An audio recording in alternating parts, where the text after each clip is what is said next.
Hi மக்களே, welcome to Lalitha kitchen. இன்றைக்கி நம்ம இறால் வச்சு பிரியாணி பண்ண போகிறோம். வாங்க பார்க்கலாம். தேவையான பொருட்கள்: ஒரு பாத்திரம் வச்சுட்டு 2 ஸ்பூன் நெய் ஊற்றிக்கோங்க. தேவையான அளவுக்கு எண்ணெய் ஊற்றிக்கோங்க. பட்டை, கிராம்பு, இலை, வெங்காயம், பச்சை மிளகாய், 1 ஸ்பூன் உப்பு போட்டு நல்லா வதக்கி கொடுங்க.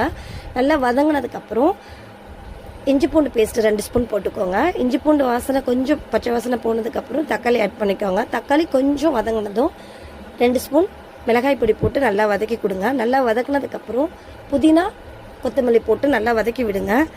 எல்லாமே நல்லா பச்சை வாசனை போனதுக்கப்புறம் நம்ம வாஷ் பண்ணி வச்சுருக்க இறாவை அதில் போட்டு ஆட் பண்ணிக்கோங்க.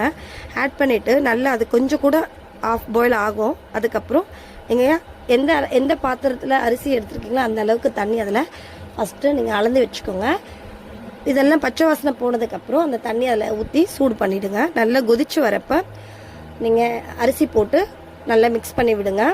மிக்ஸ் பண்ணி விட்டுட்டு கொஞ்சம் கொதி வந்ததும் 1 லெமன், பாதி தயிர் போட்டு மிக்ஸ் பண்ணிக்கோங்க. மிக்ஸ் பண்ணதும் நம்ம தம் ரெடி பண்ணிடலாம். கொஞ்சம் கொதி வந்ததும் தண்ணி கொஞ்சம் சுண்டதுக்கப்புறம் நீங்கள் ஒரு பாத்திரத்தில் மாற்றி வச்சுட்டு தவா இருந்தால் தவா, இல்லைன்னா தோசைக்கல் வச்சு அடியில் அது மேலே நீங்கள் இந்த பிரியாணி பாத்திரத்தை வச்சுட்டு அது மேலே வெயிட்டான பொருள் ஒரு பாத்திரத்தில் தண்ணி கூட வச்சுலாம். நான் அந்த மாதிரி தான் இன்றைக்கி செஞ்சுருக்கேன்.